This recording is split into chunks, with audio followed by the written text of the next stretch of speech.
तो बेटा जी, last lectures में हम रेजोनेंस टॉपिक कर चुके हैं, रेजोनेंस इफेक्ट हो चुका है और एरोमेट्रिसिटी हो चुके हैं। ठीक है, आज हमारा टॉपिक है रेजोनेंस एनर्जी का। ये सारा जो पीछे आपने पढ़ा है 5-7 दिन, उन्हीं से आप रिलेटेड है बेटे। ठीक है, तो let us start your resonance energy.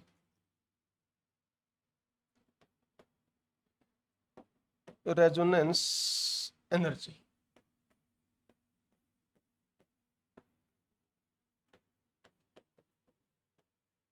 सबसे पहले हम ये पढ़ेंगे बेटा,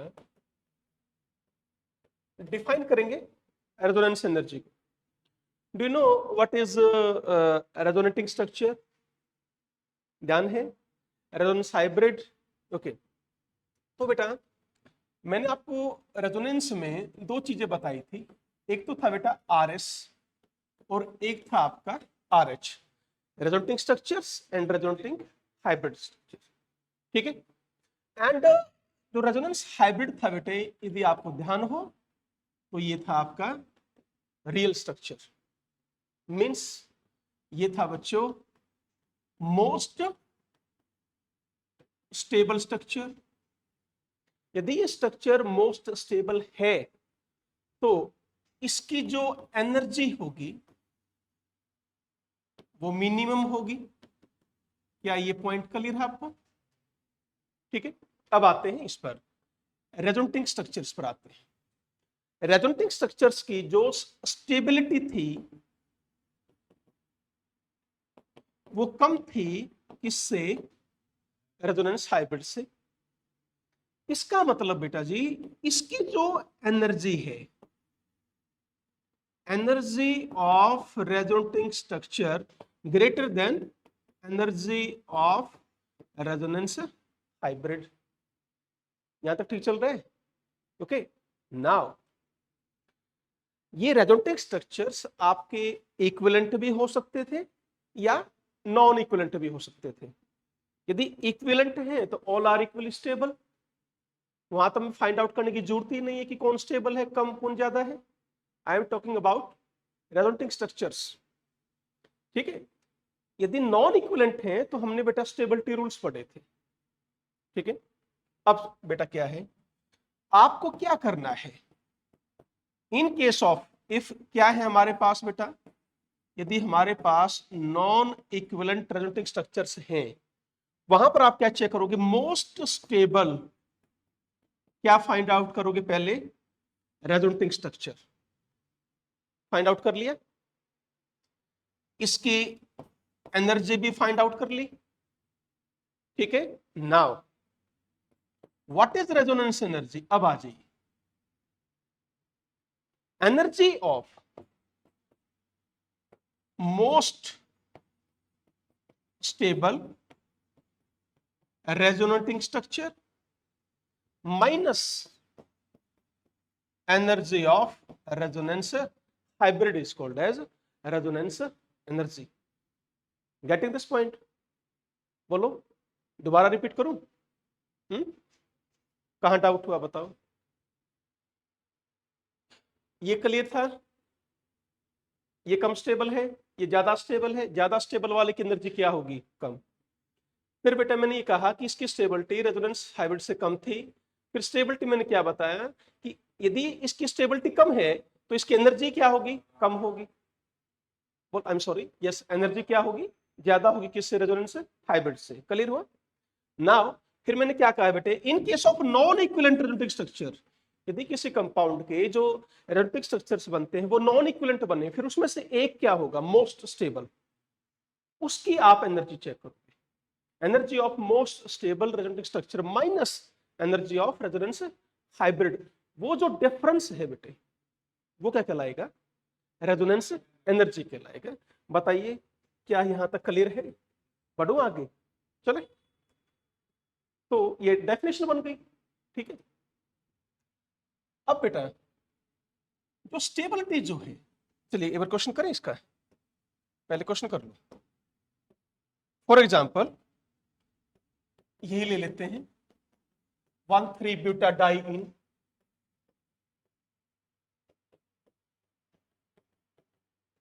यहाँ पॉजिटिव लगा देते हैं, here negative, this is your case. एक और बन जाएगा, एरो की डायरेक्शन आप लेफ्ट की तरफ कर दीजिए तो ये आ जाएगा बेटे। तो यहां पर हमारे पास 3 रेजोनेटिंग स्ट्रक्चर्स हैं, first, second, third. And resonance hybrid हमने इस तरह बनाया था, ये सारा हम कर चुके हैं बच्चों, कोई जरूरत नहीं है बार बार बताने की कैसे बना। अब क्या करेंगे बेटे आप, what should be the resonance energy now, energy of first structure. बोलो क्लियर हुआ? First is most stable, why?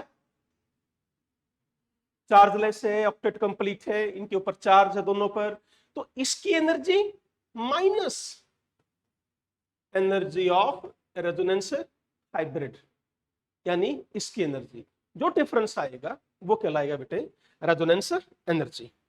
बताइए, आगे चला जाए। ठीक है, हम रेजोनेंस एनर्जी को हीट ऑफ हाइड्रोजनेशन से भी निकाल सकते हैं। एक तो मैंने आपको ये बताया, मान लो क्वेश्चन ही आ जाए बेटे कि हमें इसकी एनर्जी दे रखी हो, मान लो तीनों की दे रखी है हाइपोथेटिकली, इसकी दे रखी हो, आपसे पूछ ले क्वेश्चन में कि calculate resonance energy, we can easily calculate right now. ठीक है, तो resonance energy can be calculated by heat of hydrogenation, heat of hydrogenation. What do you mean by the heat of hydrogenation? Short में बेटा इसको हम HOH बोलेंगे बार बार। ठीक है, क्या है बेटा, देखिए, we have this double bond that is alkene, इसमें आपने H2 जोड़ा, ये पाई बॉन्ड टूट गया और 2 नए सिग्मा बॉन्ड बन गए। यानी अब मुझे बताइए पहली चीज कि जो ये हीट ऑफ हाइड्रोजनेशन है ये एक्सोथर्मिक होगी या एंडोथर्मिक होगी? It will be exothermic in nature. Why? At the cost of 1 pi bond, यहां ब्रेक कितना हुआ है, 1 पाई बॉन्ड ब्रेक हुआ है बेटा, है ना।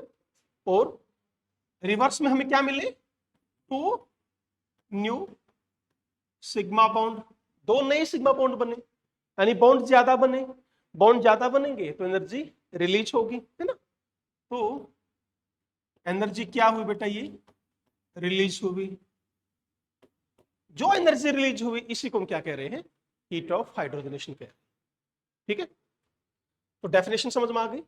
अमाउंट ऑफ एनर्जी रिलीज्ड कब, when we add 1 mole of H2 to 1 pi bond, that is called heat of hydrogenation। ठीक है, ओके बेटा। अब एक चीज ध्यान से समझिएगा, एल्कीन यदि स्टेबल है, ये पॉइंट पकड़िएगा, यदि आपकी एल्कीन स्टेबल है तो हीट ऑफ हाइड्रोजनेशन की जो वैल्यू आएगी वो क्या आएगी, लेस आएगी। नहीं आया ना समझ में? हाँ बेटा, यानी एनर्जी कम रिलीज होगी। भाई इस प्रोसेस में एनर्जी क्या हो रही है, रिलीज हो रही है। आप एक तो ज्यादा एनर्जी रिलीज हो किसी एल्कीन में, एक एल्कीन में कम एनर्जी रिलीज हो रही है, आप क्या समझोगे, जिसमें ज्यादा एनर्जी रिलीज हो गई, रिएक्शन बड़ी जल्दी हुई है, बड़ी फास्ट रिएक्शन हुई है। बॉन्ड तो एक ही टूटा है, ध्यान से सुनो बेटे, बॉन्ड एक ही टूटा है, एक ही पाई बॉन्ड टूटा है। जैसे मैं बात करूं इथीन की और प्रोपीन की, इथीन में ज्यादा एनर्जी रिलीज होती है, प्रोपीन में कम होती है। क्यों होती है, इस लेक्चर के बाद बात करेंगे, अभी रुक जाइए। पर अभी एक थोड़ा सा एक पॉइंट समझ लीजिए आप, यदि एल्कीन क्या है, स्टेबल है, या मैं कह दूं मोर स्टेबल, यदि एल्कीन ज्यादा स्टेबल है, जो energy H height of hydrogenation जो रिलीज होगी वो क्या होगी, कम। ये समझ में आ गया। यदि आपकी एल्कीन लेस स्टेबल है तो बेटा वैल्यू जो होगी हीट ऑफ हाइड्रोजनेशन की, इसकी वैल्यू क्या होगी, मोर। बताओ, यानी बेटा क्या समझ में आया हमें, stability of alkene inversely proportional to heat of hydrogenation. ध्यान रखना, यहां से क्वेश्चन बन सकता है अपना। Stability of alkene is inversely proportional to heat of hydrogenation. ठीक है, कर पाएंगे क्या इतना? बढ़ू मैं आगे। ओके, अब सुनो बेटा, हमने लिया साइक्लोहेक्सीन, ये रहा। आपने क्या किया, एक H2 मॉलिक्यूल ऐड किया, तो एनर्जी जो यहां पर रिलीज हुई वो है 29 किलो कैलोरी पर मोल। ठीक है, इससे क्या बना बेटे, साइक्लोहेक्सीन बन गया, और डेल्टा H कितनी है, -29 किलो कैलोरी पर मोल। ठीक है बच्चों, अब रेजोनेंस एनर्जी को हम कैसे निकाल सकते हैं? रेजोनेंस एनर्जी जो है ये क्या थी बेटा, थ्योरेटिकल।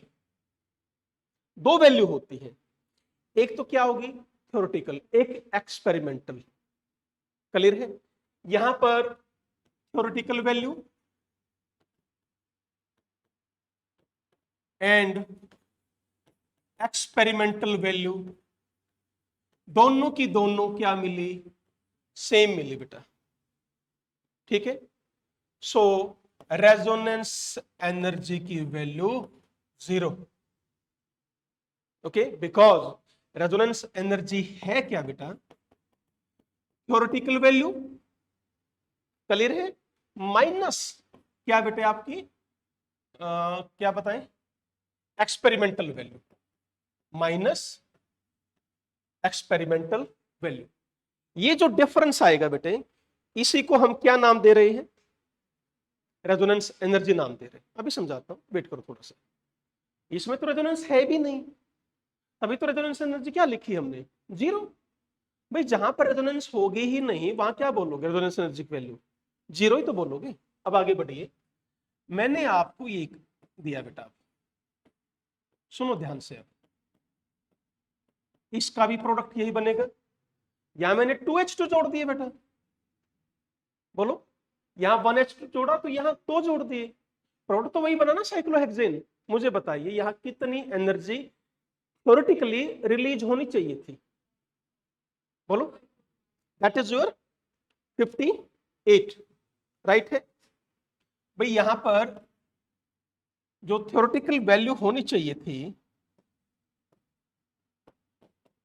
पहले तो हम क्या लिखते हैं, इसकी थ्योरेटिकल वैल्यू लिखते हैं। थ्योरेटिकल वैल्यू कितनी आनी चाहिए, -29 into 2, that is -58 kilo calorie पर मोल। बिकॉज एक बॉन्ड के लिए कितनी है, -29 है। यहां बेटा एक्सपेरिमेंटल वैल्यू कितनी आ गई, -55 किलो कैलोरी पर मोल। ध्यान से सुनो, अब एनर्जी कम रिलीज हुई, होनी कितनी चाहिए थी, 58 रिलीज होनी चाहिए थी, हुई कितनी है, 55 रिलीज हुई। यानी बेटे अब बताओ मुझे कौन ज्यादा स्टेबल है, फर्स्ट या सेकंड? भाई दो बॉन्ड के लिए यदि मैं दो बॉन्ड की बात करता हूं तो होनी चाहिए थी 58, हुई 55। तो रेजोनेंस एनर्जी की वैल्यू क्या आ गई बच्चों, यहां पर -58 -55। सो आंसर आ गया -3 किलो कैलोरी पर मोल। ये जो -3 किलो कैलोरी पर मोल आया बेटे, ये क्या है, उसकी रेजोनेंस एनर्जी है। यानी इतनी एनर्जी कारण वो क्या है, अब स्टेबल है। क्या ये क्लियर हुआ? आगे बढ़ो, ये मान लो अब साइक्लोहेक्साट्राइइन, ध्यान से सुनो मैं क्या कह रहा हूं, साइक्लोहेक्साट्राइइन मानो, है तो बेंजीन ही भाई, मैंने इसका नाम क्या बोल दिया, साइक्लोहेक्साट्राइइन। अब बताइए, मैंने 3H2 जोड़ा, प्रोडक्ट तो वही बना ना, साइक्लोहेक्सेन ही। कितनी एनर्जी रिलीज होनी चाहिए थी, बोलो। एनर्जी थ्योरेटिकल वैल्यू यहां कितनी आनी चाहिए बेटा, -29 into 3, and this is your, क्या इतनी एनर्जी रिलीज होनी चाहिए थी या नहीं, हाँ या ना बोलो पहले, बोलो क्यों होनी चाहिए थी। एक बॉन्ड में कितनी एनर्जी रिलीज हो रही है, 29, तीन में 87। पर जब हमने एक्सपेरिमेंटल देखा, इसकी जो एक्सपेरिमेंटल वैल्यू आई बेटे वो आई आपकी -55 किलो कैलोरी पर मोल, कम एनर्जी रिलीज हो गई। इसका मतलब क्या हुआ, ये तो और ज्यादा स्टेबल है। अब बताओ इसकी रेजोनेंस एनर्जी कितनी आई, -87 माइनस -55, दैट इज -36। बोलो, एक मिनट बेटा, ये शायद 51 है, आई एम सॉरी, यस 51 है बेटे, not 55, I am sorry, this value is 51। ठीक है, तो कितना है बेटे, तो ये आई बेंजीन के लिए रेजोनेंस एनर्जी। अब ध्यान से देखो, इन तीनों कंपेयर करो, अपने आप तुम्हें टॉपिक समझ में आएगा। जिसमें रेजोनेंस वैल्यू 0 थी, हाईली अनस्टेबल। इसमें रेजोनेंस एनर्जी 3 किलो कैलोरी पर मोल, स्टेबिलिटी बढ़ गई, कम एनर्जी रिलीज हुई। यहां बेटे -36 और ज्यादा, समझ गए। दूसरे तरीके से भी आप समझ सकते हैं, इसमें होनी चाहिए थी इतनी पर हुई रिलीज इतनी, इसमें होनी चाहिए थी इतनी, हुई इतनी। यानी जो एनर्जी का डिफरेंस आया उसी कारण अब वो क्या है, वो एल्कीन मोर स्टेबल है, और वही क्या नाम है उसका, resonance energy. Getting this point, समझ में आ गया आपको, बोलो। ठीक है, अब ध्यान देंगे, इसका मतलब क्या हुआ बेटा कि stability directly proportional to resonance energy. जितनी ज्यादा स्टेबिलिटी होगी, सॉरी, रेजोनेंस एनर्जी जितनी ज्यादा होगी तो स्टेबिलिटी उतनी ज्यादा होगी। बस अब ये पकड़ लो। अब क्वेश्चन क्या आएंगे बताओ, आपसे पूछा जाएगा कि रेजोनेंस एनर्जी का ऑर्डर लगाइए। ठीक है, स्टेबिलिटी के लिए आप पहले कर चुके हो, तो जो स्टेबिलिटी के ऑर्डर हैं, जो जितना ज्यादा स्टेबल होगा उसकी रेजोनेंस एनर्जी उतनी ज्यादा होगी, बस। तो stability is directly proportional to resonance energy. Topic खत्म। अब क्वेश्चन करते हैं, क्लियर है। स्टेबिलिटी तो पहले हो चुके ना बेटा सारे, ओके। मेन रूल क्या किए करे थे आपने भाई, stability directly proportional to resonance, मतलब एक स्ट्रक्चर में रेजोनेंस है, एक में रेजोनेंस नहीं है, तो जिसमें रेजोनेंस उसकी स्टेबिलिटी ज्यादा है। ठीक है,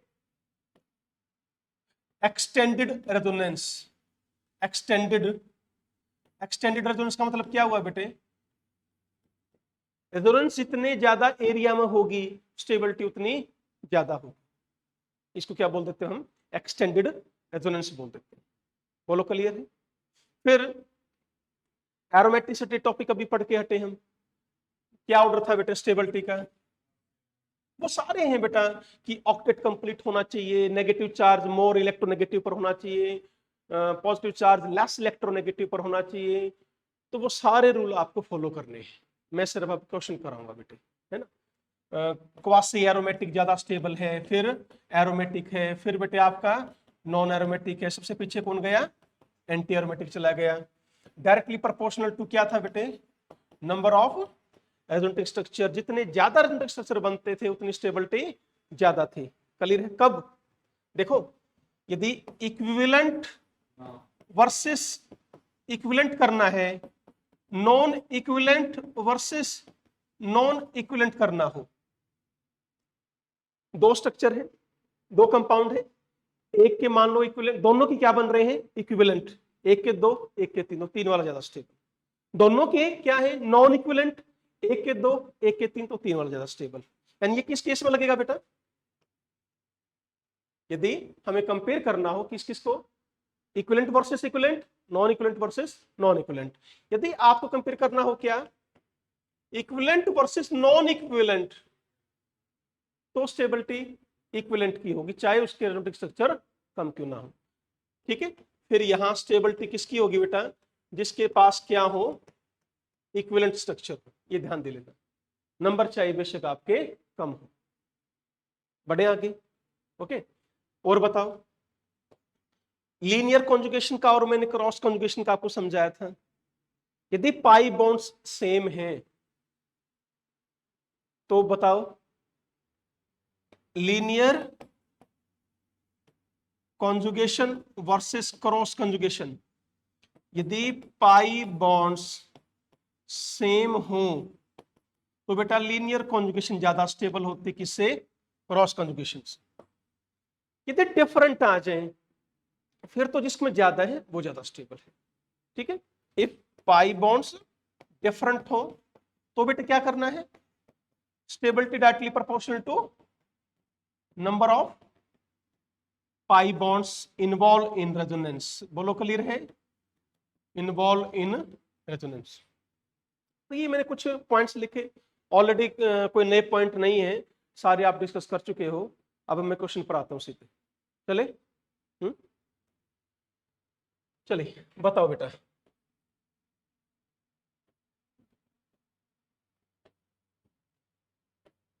दीज आर टू क्वेश्चंस। सीधा आपसे पूछेंगे रेजोनेंस एनर्जी, क्या पूछेंगे आपसे? किसकी रेजोनेंस एनर्जी ज्यादा है? सीधा क्वेश्चन यही आएगा, डोंट वरी। बताइए। Second will be more stable and more resonance energy. Why? Pi bond तो है पर बीच में क्या गैर है? sp3 कार्बन, तो देयर इज नो रेजोनेंस, इसकी ज्यादा होगी। कर पाएंगे? ओके चलो।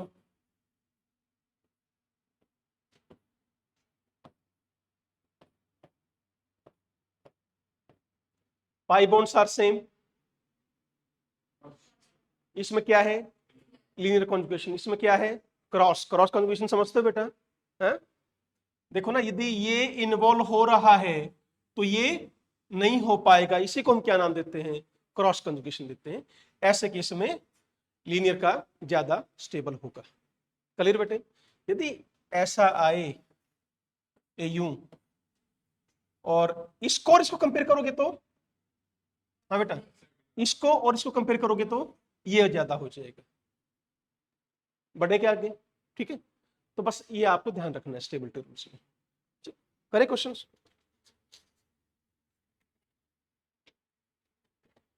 चलो आगे देखो बेटा। Let this is your benzene, और चलो मान लो मैंने क्वेश्चन दे दिया ये, बोथ आर एरोमेटिक। क्लियर है? Both are aromatic, but conjugation ज्यादा किस में है? सेकंड में। देखो एक्सटेंडेड कॉन्जुगेशन बेटा, क्या लिखा था मैंने? Extended conjugation. जितनी ज्यादा कॉन्जुगेशन होगी, जितनी ज्यादा रेजोनेंस होगी स्टेबल। भाई एरोमेटिक तो बोलो ही मत ना कि ये भी एरोमेटिक है ये भी एरोमेटिक है, एक पॉइंट ऑफ व्यू से तो सेम है, पर यहां पर कॉन्जुगेशन ज्यादा है तो इसकी रेजोनेंस एनर्जी ज्यादा हो जाएगी। बढ़ा जाए आगे। मान लीजिए लेट, हमने क्वेश्चन दे दिया बेटा, ये बेंजीन दे दिया और ये फिनॉल दे दिया, both are aromatic, but extended conjugation किस में ज्यादा है? सेकंड में है, तो इसकी रेजोनेंस एनर्जी ज्यादा होगी। ऐसे ऐसे क्वेश्चन करो, फॉलो कर पाओगे? तो स्टेबिलिटी आपको कंपेयर करनी है, बस ये ध्यान रखेंगे, जो ज्यादा स्टेबल उसकी रेजोनेंस एनर्जी उतनी ज्यादा। चलो और बताओ। मैंने दे दिया, मान लो क्वेश्चन है ये, ठीक है, ध्यान से करोगे? हाँ बेटा, number of pi bond same है, number of pi bond same है, एक्सटेंडेड कॉन्जुगेशन सब दोनों से। अब बताओ किसके रेजोनेंस ज्यादा? वेरी गुड, कौन? सेकंड। बहुत अच्छे बच्चे। ये मैंने प्लस आर इफेक्ट जब डिस्कस किया था, इसको पीछे किया था, यदि याद हो तो तुम्हें। आगे था NH2, याद करो order. CH2 negative, NH negative, O negative, उसके बाद NH2 था, फिर NHR था, और फिर ये था। क्या रीजन था बताओ? क्या रीजन बताया था मैंने? ये क्या कर रहे हैं? Steric hindrance. तो ये जो लॉन पेयर है नाइट्रोजन का, थोड़ा सा स्लाइटली आउट ऑफ प्लेन चला जाता है, रेजोनेंस थोड़ी कम हो जाती है, स्कोप तो रेजोनेंस एनर्जी भी कम ही होगी। बोलो, बढ़ा जाए आगे? चलो ऐसे ही यदि मैं इसको करूं तो सब कुछ सेम है, बताओ। हो जाएगा। Again this is phenol, R का भी वही केस हमने बताया था बेटा। तो ये दो क्वेश्चन इंपॉर्टेंट है, ध्यान से करो। आपको ये भी देखना है plus R effect minus are effect, सारी चीजें देखनी बेटा उसमें। क्लियर है? चले ओके।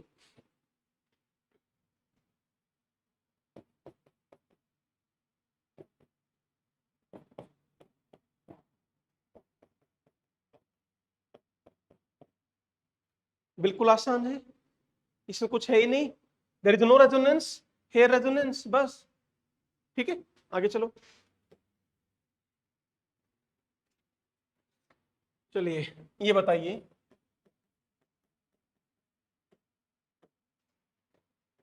हालांकि सारे मोस्टली क्वेश्चन दोबारा फिर आएंगे बेटे, यहाँ मैं थोड़े ही लूंगा, ज्यादा नहीं लेंगे। Stability of carbocation, stability of carbon ion, वो सब आएंगे। बताओ क्या ऑर्डर रहेगा? It will be the order. Clear है? बोलो। ये बेंजीन है, ध्यान से। ये बेंजीन की रिप्रेजेंटेशन ऐसे ही कर देते हैं बेटा कई बार हम, ठीक है। CH3 C double bond O, O negative, CH3 C double bond O CH2 negative. जरा बताना कौन स्टेबल है, रेजोनेंस एनर्जी किसकी ज्यादा होगी? First second? बोलो। सेकंड। क्लियर है? हाँ या ना? निकम्मे हो, सारा गलत करते जा रहे हो। फर्स्ट स्ट्रक्चर में इक्विवेलेंट रेजोनेटिंग स्ट्रक्चर है और सेकंड में इक्विवेलेंट नहीं है। यहां नेगेटिव चार्ज एक बार किस पर आ रहा है? कार्बन पर, एक बार ऑक्सीजन पर, तो क्या बने? Non equivalent resonating structure. इस पर क्या बने? इक्विवेलेंट, तो इसकी रेजोनेंस ज्यादा होगी। चलो आगे करो। CH3COOH, CH3COO नेगेटिव, बताओ फर्स्ट और सेकंड? सेकंड। क्लियर है? Any doubt? पक्का? यहां देखो, जैसे ही आप इसको रेजोनेंस शो करोगे, ऑक्सीजन पर चार्ज क्या आ गया? पॉजिटिव। यहां ऑक्सीजन पर क्या आया? नेगेटिव। यानी चार स्पीशीज बनी ना। यहां क्या बने? Both are equivalent. अब बार बार मत बनवाओ बेटा रेजोनेटिंग स्ट्रक्चर, सारे ऑलरेडी कर चुके हो तुम। ठीक है, इसमें क्या होगा? CH3O नेगेटिव, ऑक्सीजन पर चार्ज पॉजिटिव। तो ये कैसा स्ट्रक्चर है? चार स्ट्रक्चर है, नॉन इक्विवेलेंट है, बोथ आर इक्विवेलेंट। तो ये रहे। बोलो। चलो अगला करो। CH3CO negative, CH3S double bond O negative. यहां ऑक्सीजन जो नेगेटिव चार्ज है कितनी ऑक्सीजन पर फैल गया? 2 पर। और यहां कितनी पर फैलेगा? 3 पर। यानी इसके बने 3 इक्विवेलेंट रेजोनेटिंग स्ट्रक्चर, इसके बने 2 equivalent resonating structure. Hence any doubt? बढ़े आगे। चले। अब देखो, जरा ये बताना थोड़ा दिमाग यूज करके, ये कॉन्सेप्ट बहुत काम आएगा तुम्हारा उसमें, एसिडिक और बेसिक रिएक्टर में। फर्स्ट और सेकंड एरोमेटिक दिखाई दे रहे हैं? ध्यान से। इक्विवेलेंट देखो, यहां इसके कितने बनेंगे? 5 रेजोनेटिंग स्ट्रक्चर बनेंगे बेटा। How how many? 5। इसके कितने बनेंगे? 2। पर ये दोनों क्या है? ये क्या है? समझ में आ गया? तो गलतियां मत करो, ठीक है। चलो ओके।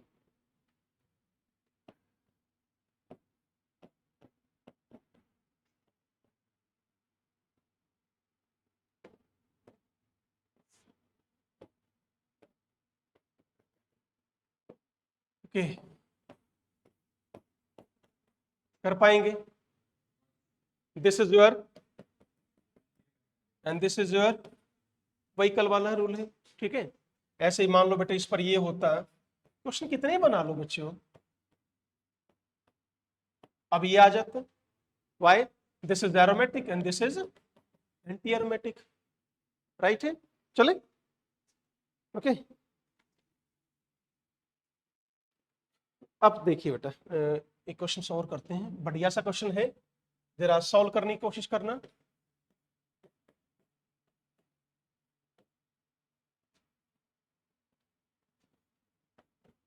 इन दोनों में कौन ज्यादा स्टेबल है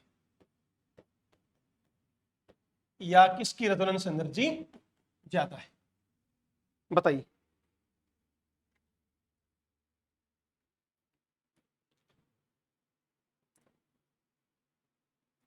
बोथ आर एरोमेटिक, पहली चीज, डायरेक्ट भी आप क्वेश्चन सॉल्व कर सकते हो, बोथ आर एरोमेटिक, ठीक है। अब बेटे एक्सटेंडेड कन्वोकेशन यहां से बढ़िया नजर आ रहा है ना, बोलो क्या रेजोनेंस शो कर सकते हो? हाँ करके दिखाऊं, एक में खुद कर लेना, मैं एक शो करके दिखा देता हूं बेटा, ठीक है। Here this positive, this and this, ये बॉन्ड इधर आ सकता है,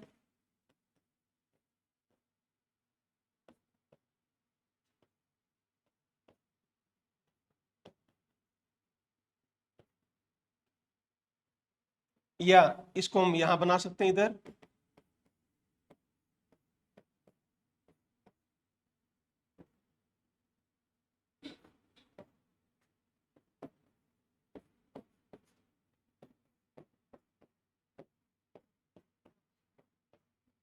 ओके बनाते जाओ।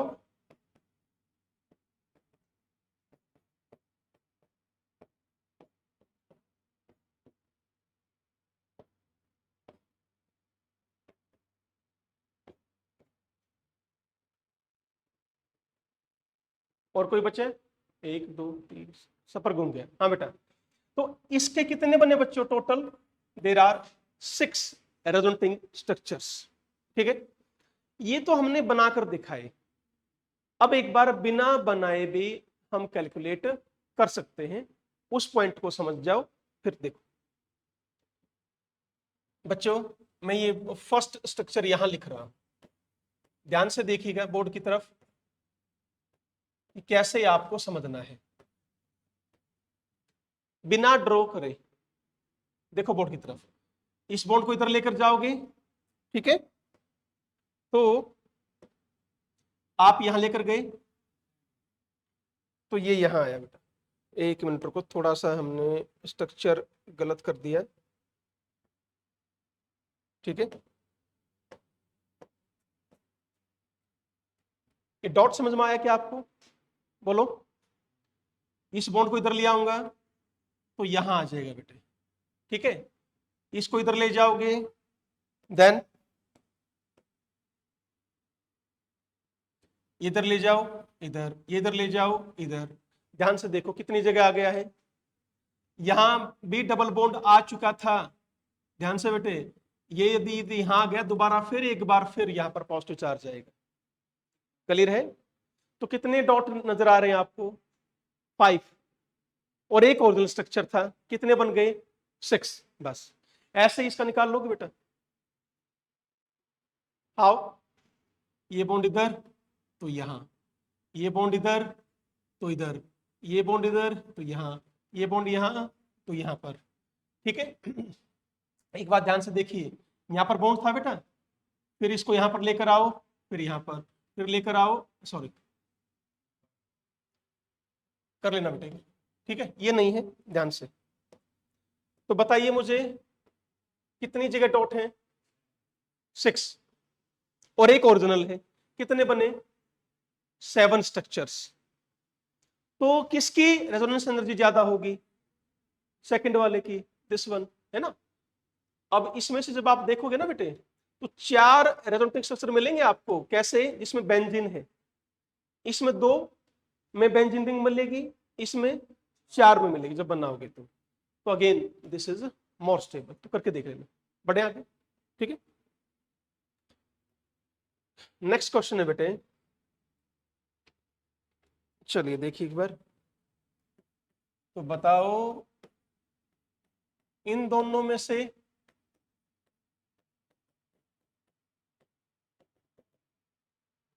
हाँ जी,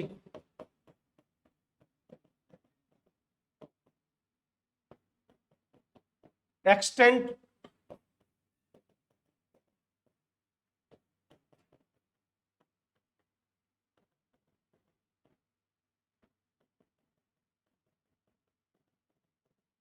हाँ बेटा,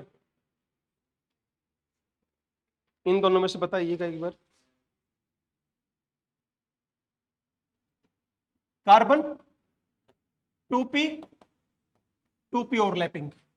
तो ओवरलैपिंग जितनी ज्यादा होगी, सिमिलर साइज के ऑर्बिटल होंगे तो ओवरलैपिंग ज्यादा बनेगी। यहां कौन था बेटा? 3p, 2p। So answer is this. कर पाएंगे? अगेन समझ में आ गया?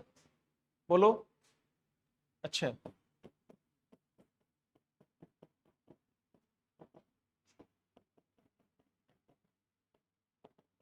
बोलो अगेन दिस, यस और नो? नहीं आया समझ में? Both are 2p, 2p। यहां भी 2p है, यहां भी 2p है, इधर ऑल्सो, इधर ऑल्सो। जैसे इलेक्ट्रॉन दिए चार्ज पॉजिटिव, यहां भी चार्ज पॉजिटिव। ज्यादा इलेक्ट्रोनेगेटिव कौन है बेटा? ऑक्सीजन। उस पर पॉजिटिव चार्ज अच्छा नहीं है एज कंपेयर टू नाइट्रोजन की बात करें। ठीक है, चले और देखो। तो क्वेश्चंस तो बेटा अभी आएंगे, बहुत सारे आएंगे।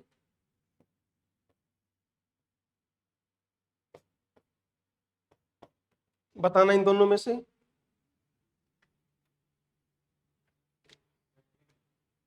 हाँ जी, ये है क्रॉस कंजुगेशन। समझ में आ गया? ये बॉन्ड बाहर रह गया। ये क्या है? Double single double single double.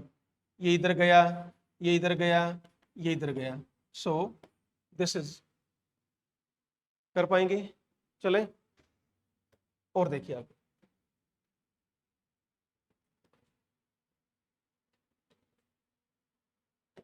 फिर एक क्रॉस, जैसे आपको यदि हम क्वेश्चन दें बेटा, NH2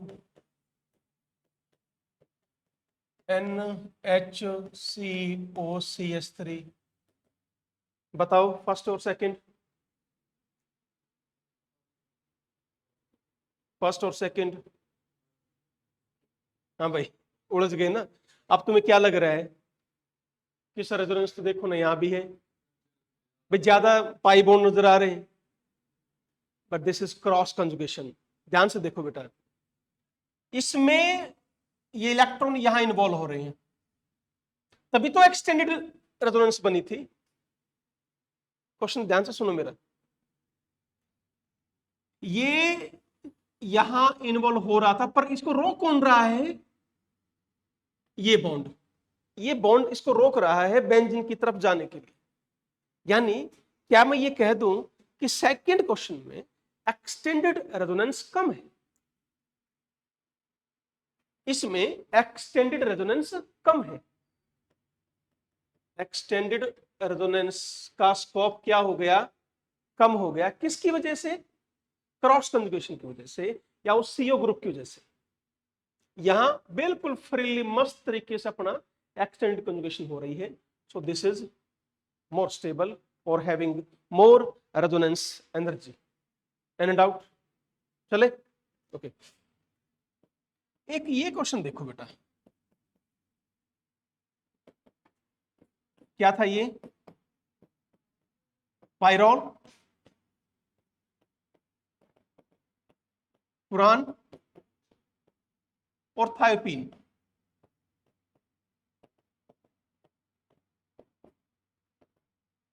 थायोपीन। और यदि आप इनकी रेजोनेंस एनर्जी देखें बेटे, इस पायरोल की है -21 किलो कैलोरी पर मोल, पुरान इज बेटा -16, और थायोपीन की है बच्चों -29 किलो कैलोरी पर मोल। ठीक है, ये है बेटा इसकी। और बेटर रहेगा, हम एक काम करते हैं,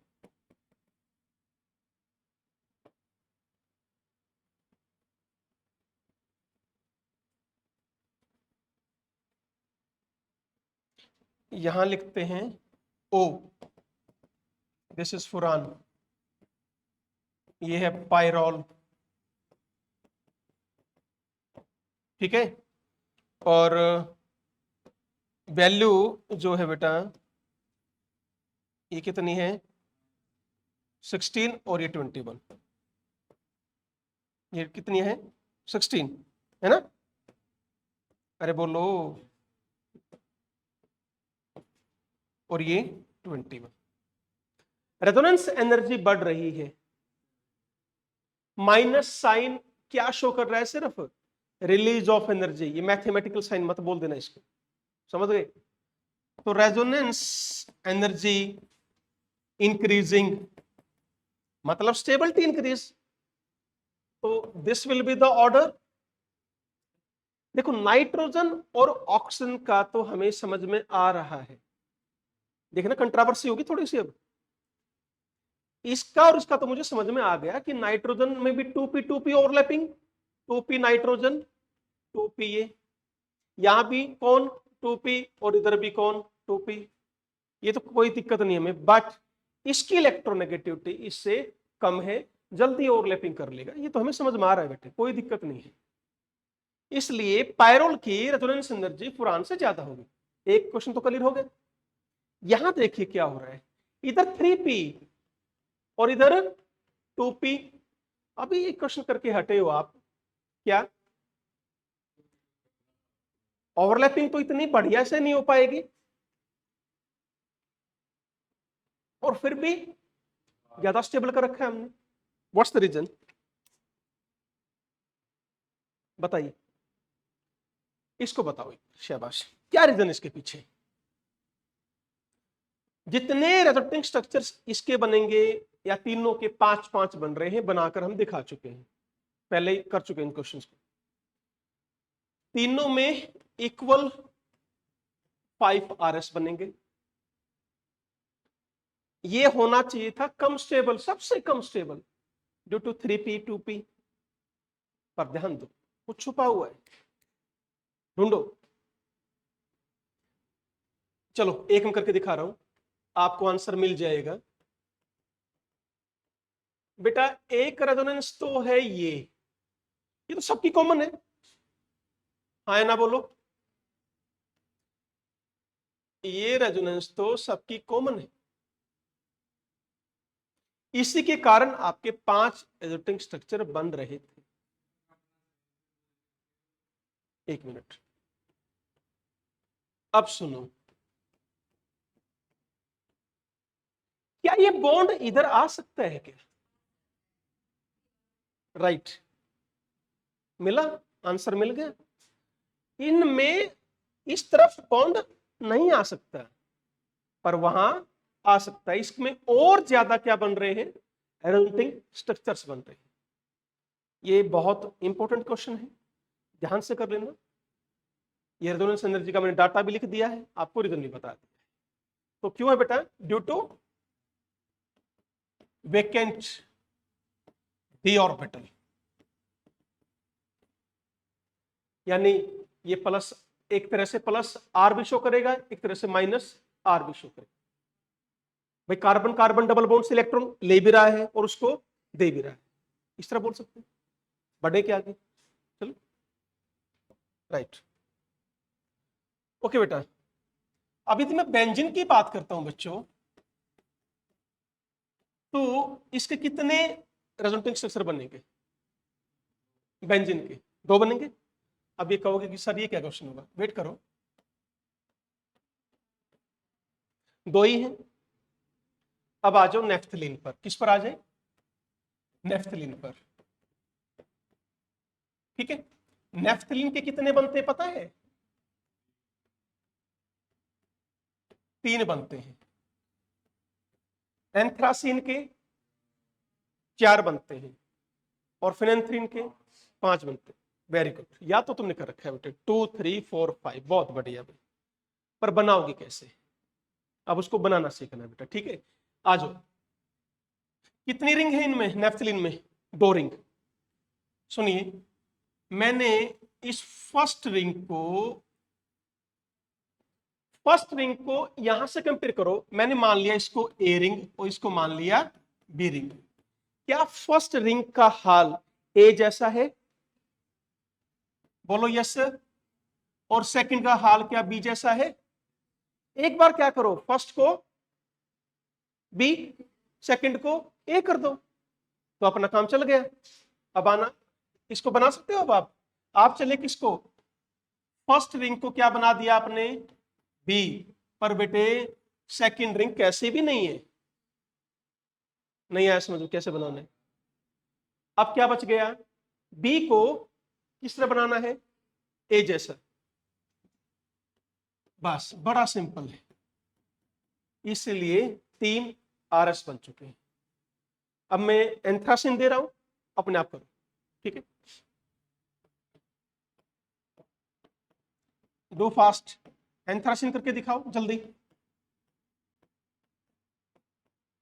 इसमें बहुत बढ़िया है कि टॉपिक आएगा, देखते जाओ तुम अभी।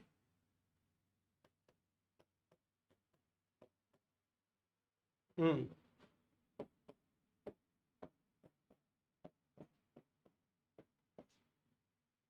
क्या करेंगे बताओ मेरे को पहले। तीनों रिंग में, तीनों रिंग में ए और बी दिखना चाहिए, बस ये तरीका है। आप कैसे पकड़ोगे, ए को पकड़ो पहले, ठीक है। फर्स्ट रिंग को ए जैसा बना दो, बाकी ऑल्टरनेट करते चलो। एक रिंग को पकड़ के क्वेश्चन सोल्व करना है बेटे। अब देखिए इधर फर्स्ट कैसे बन गई, फर्स्ट रिंग ए, सेकंड रिंग कैसे बन गई, देखो ना बी जैसी नहीं बन रही, और फर्स्ट ए जैसी बन गई। अब क्या करोगे आगे, पहली रिंग को बी जैसा बना दो बस, और बाकी अल्टरनेट करना है। ये कर दिया भाई। बताओ क्या सेकंड और थर्ड रिंग में कुछ बना ए और बी जैसा? नहीं बना। अब आ जाओ किस पर बेटा, सेकंड रिंग ऑलरेडी क्या बन चुकी है, बी, कैसा बनाना है, ए, ए रहा ये लो बना दिया। अब बाकी ये बच गया भाई। जरा ध्यान से देखो, थर्ड रिंग में बी स्ट्रक्चर आ चुका है, फोर्थ में क्या रह गया, अब बताओ। लास्ट रिंग कैसा बनाना है, ए बनाना है, ये रहा। बस ये कर दो अल्टरनेट, गेटिंग, बढ़ा जाए आगे, ठीक है। अब आ जाओ फिनेंथ्रीन। फिनेंथ्रीन कुछ ऐसा है,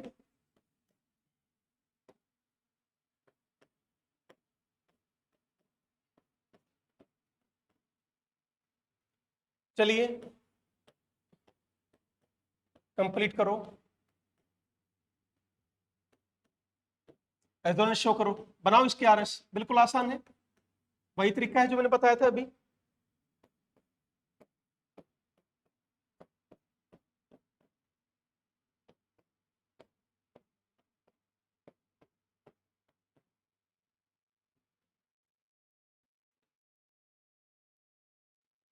इसमें क्या ध्यान रखोगे, सुनो इधर, मैं एक स्ट्रक्चर बना रहा हूं, बाकी चारों तुम खुद बनाना।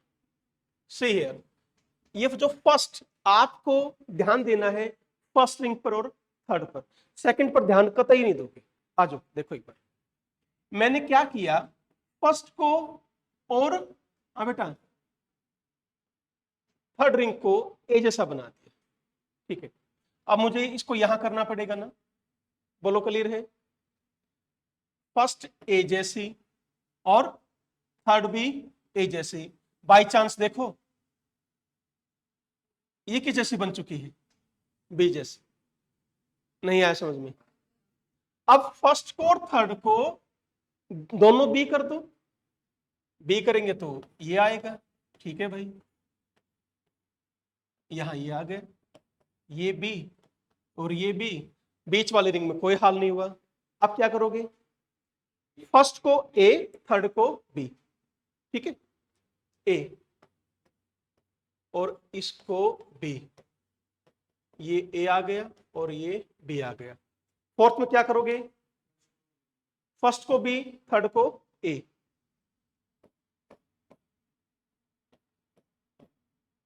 सो this is B, this is A और ये। अब बताओ कुछ बचा बेटे, रुको, ये हो चुका है। अब देखो ये जो बीच की जो रिंग है, बीच वाली जो रिंग है, अभी ए नहीं आई है कहीं में भी, तो अब आपको क्या करना है, बीच वाली रिंग को ए बना दो और फिर आप अपना काम पूरा करो। सो this is your answer. Clear हो गया? तो इस तरह हमें रेजोनेटिक स्ट्रक्चर बनाने हैं। क्वेश्चन क्या है मेरा, सुनो ध्यान से। बेंजीन, नेफ्थलीन, एंथ्रासीन और phenanthrene, the most important question, जो कि बच्चे गलत करते ही करते। तो स्टेबिलिटी ऑर्डर हमने ये पढ़ा है कि भाई स्टेबिलिटी जो है ना वो डायरेक्टली प्रोपोर्शनल है नंबर ऑफ आरएस पर। और एरोमेटिक तो सारे ही है, ये भी नहीं कह सकते कि एरोमेटिक नहीं है वो नहीं है। यस और नो? ठीक है, तो यदि ये मानूं तो फिनेंथ्रीन सबसे आगे आना चाहिए, फिर एंथ्रासीन, फिर नेफ्थलीन और फिर बेंजीन आना चाहिए। यदि इसकी बात माने तो की बात है बेटा। बट ऐसे कंपाउंड्स में क्या करना है, स्टेबिलिटी जो है बेटे, रेजोनेंस एनर्जी पर बेंजीन रिंग, पर बेंजीन रिंग, यहां जो स्टेबिलिटी है वो रेजोनेंस एनर्जी पर benzene ring. Clear? Now benzene की यदि आप रेजोनेंस एनर्जी देखते हैं, दिस इज योर 36, कितनी है 36, बेंजीन की है 36। एक ही रिंग है भाई, तो उसकी तो इतनी रहेगी, बोलो 36 किलो कैलोरी पर मोल। जरा नेफ्थलीन की बताइए। नेफ्थलीन की 61 में वैल्यू लिख देता हूं बेटा एक बार। नेफ्थलीन की रेजोनेंस एनर्जी है 61 और फिनेंथ्रीन है बेटा जी 92 और लास्ट में एंथ्रासीन में लिख रहा हूं 84। पर बेंजीन रिंग निकालना है बाप को। इधर 36 डिवाइड बाई 1, तो आंसर इतना ही रहा। इसमें बेटा 61 divide by 2, 92 divide by 3, 84 divide by 3। So answer है बेटा, मैं लिख देता हूं इसमें 30.5, 30.3 और लास्ट का है बेटा 28 किलो कैलोरी पर मोल। कुछ समझ में आ रहा है? अरे बच्चों, बेंजीन में एक ही रिंग, तो एक से डिवाइड किया। नेफ्थलीन की टोटल रेजोनेंस एनर्जी कितनी थी 61, तो 2 से डिवाइड करोगे ना, मुझे तो एक बेंजीन की निकालनी है ना, तो एक की कितनी आई 30.5। फिनेंथ्रीन टोटल कितनी है 92, डिवाइड बाई कितने से करना पड़ेगा 3 से, ये मैंने निकाली एक की। ऐसे ही एंथ्रासीन 84 डिवाइड बाई 3, ये एक की निकाल ली है। क्या लिखा है, stability is directly proportional to resonance energy पर बेंजीन रिंग। समझ गए? बताओ स्टेबिलिटी किसकी ज्यादा सबसे, benzene, then naphthalene, then phenanthrene, then anthracene. ये है बेटा स्टेबिलिटी ऑर्डर। प्लीज बेटा नोट कर लेना इस क्वेश्चन को, गलती नहीं करनी है, ठीक है? गलती नहीं करोगे। और भी तरीके हैं, दूसरे तरीके से समझाऊं? ये तो कैलकुलेशन से समझाया मैंने आपको, पीछे आओ एक बार देखो। बेंजीन के कितने रेजोनेटिक स्ट्रक्चर बने, 2, दोनों में ही बेंजीन स्ट्रक्चर है, 100% बेंजीन, सो मोस्ट स्टेबल। कैसे कर सकते हैं, नेफ्थलीन में 3 स्ट्रक्चर्स हैं, 2 में देखो, नहीं आया क्या समझ में? हाँ बच्चों, कुछ गड़बड़ तो नहीं कर दी हमने? हाँ ठीक है। अब क्या इसमें बेंजीन रिंग दिखाई दे रही है, कहां है? हाँ तो एक में है एक में नहीं है, यहां भी एक में है एक में नहीं है, यानी 3 स्ट्रक्चर्स में से सिर्फ एक में ही दोनों में बेंजीन रिंग दिखाई दी। कुछ समझ में आया? यहां 2 थे, दोनों में ही बेंजीन थी, यहां 3 बने थे, बस एक में ही 2 में बेंजीन रिंग। तो ये आप क्राइटेरिया लगा लेना है। जरा इसमें आओ, हाँ बेटा 1 2, इसमें सिर्फ एक में है, हटाओ, इसमें भी सिर्फ एक में है। हाँ जी, हाँ हाँ राइट, बिल्कुल ठीक है बेटा, 1 2। और यहां पर भी, यहां सिर्फ ओनली वन। ठीक है, देखते हैं क्या ये क्राइटेरिया लग सकता है। 4 स्ट्रक्चर से किसी में भी सारे बेंजीन नहीं बन रहे, किसी में भी सारे बेंजीन नहीं बन रहे हैं। बोलो बेटा, बेंजीन में दोनों थे, नेफ्थलीन में भी 2 रिंग बेंजीन बनी थी एक बार, ये रही, इसमें किसी में भी नहीं बनी। जरा एक बार ध्यान दो, कम से कम एक बार एंथ्रासीन में तो तीनों में ही क्या थी, बेंजीन रिंग थी, सॉरी फिनेंथ्रीन में। तो बेंजीन समझ में आया क्यों दोनों बेंजीन।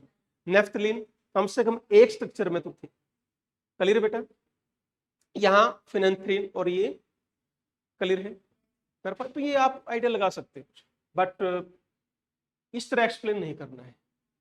आप करोगे stability directly proportional to resonance energy पर बेंजीन। बढ़े आगे। ओके, लास्ट क्वेश्चन देखिए। क्वेश्चन है बेटा, this is your anion of alpha naphthol, ठीक है, एंड और ये है एनाइन किसका बेटे, बीटा नेफ्थॉल। ठीक है, किसकी रेजोनेंस एनर्जी ज्यादा है, that's our question. Last question तुम्हारा आज का।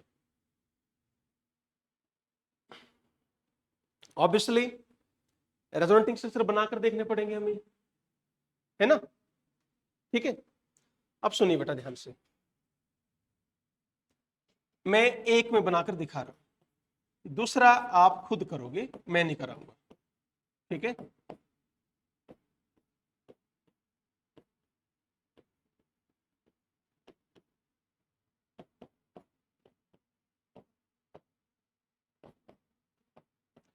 खुद चलो बना के देखो ना तुम भी,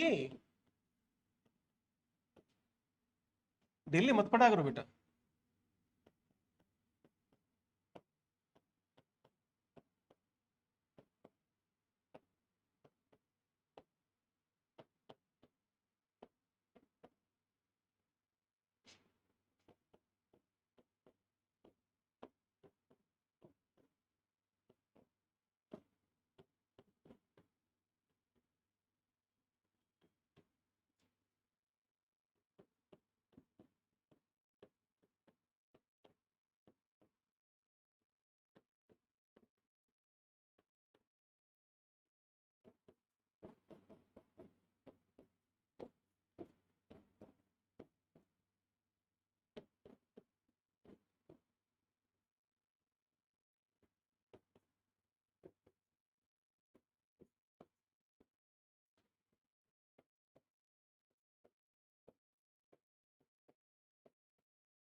बना लिए, कितने बने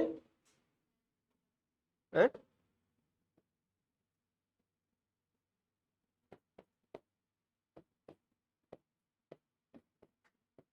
बोलो कितने बने?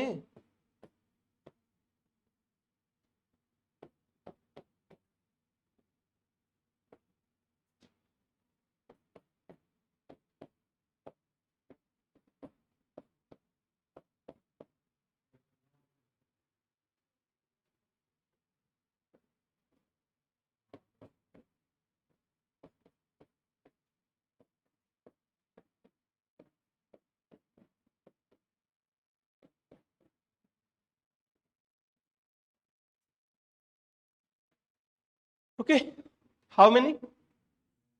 10। तुमने कितने बनाए? 10 बन गए, चलो ठीक। तो बेटा इसके बने 10 RS,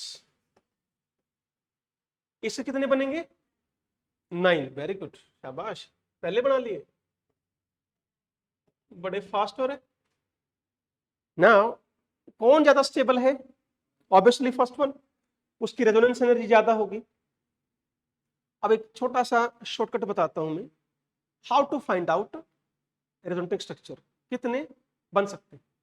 एक को पकड़ लेते, देखो इसको पकड़ ले, ये तो बना ही दिए हमने 10, हम इसके बना लेते हैं एक बार, ठीक है। देखो बेटा, मुझे एक चीज बताओ, ध्यान से सोचो, कैसा स्ट्रक्चर नजर आया? नेफ्थलीन।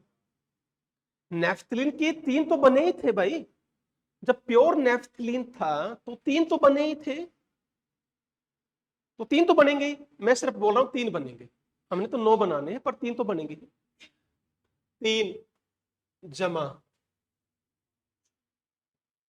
रुक जाओ, सुनो, देखो इसको यहां लेकर आओगे तो ये इधर, बोलो क्लियर है? देखते जाना, ये यहां तो ये इधर, हाँ जी ठीक है, ये इधर तो ये यहां पर, ये क्रॉस चला गया उधर भी, और ये अब इधर भी आएगा। नेगेटिव है जहां भी डॉट लगा रहा हूं, यदि तुम इसको यहां कर रहे हो तो ये इधर, ये यहां किया तो ये इधर, यदि ये यहां करोगे तो वापस ये इधर। डॉट बताओ कितने बने? 6, 3 ऑलरेडी हो रही। अब यहां मत पहुंचाना, क्योंकि ऑलरेडी उन 3 में वो इंक्लूड हो चुका है, जैसे कि ये रहा। नहीं आया समझ में? आपको इस, देखो यहां डबल बॉन्ड आएगा, इसको इधर करके वहां नहीं लेकर जाना है, उसको वो हमने ऑलरेडी किस में इंक्लूड कर लिया? 3 में। कितने बने? नो, बस कर सकते ना इसे? जरा इसको देख लो एक बार, अब 3 तो थे ही, ठीक है, आ जाओ, ये इधर, ये आ गया, ये इधर, ये रहा बेटे, ये इधर, ये रहा, ये यहां आएगा तो ये रहा, ये यहां तो ये रहा। बोलो यहां तक क्लियर है? नाउ अब यदि इसको इधर करते हो तो ये यहां पर आएगा, ये यहां करोगे तो ये यहां पर। अब उसके पास नहीं जाना है, गिनो डॉट कितने आए? 2 और 2 4 और 3 7 और 3 ऑलरेडी 10 बन, बस इस तरीके से कर सकते। क्लियर है? तो बेटे आज का लेक्चर यहीं तक है। नेक्स्ट लेक्चर अपना जो भी होगा वो है हाइपर कॉन्जुगेशन इफेक्ट्स, ठीक है। थैंक यू वेरी मच, आज करो यहीं तक, ठीक है।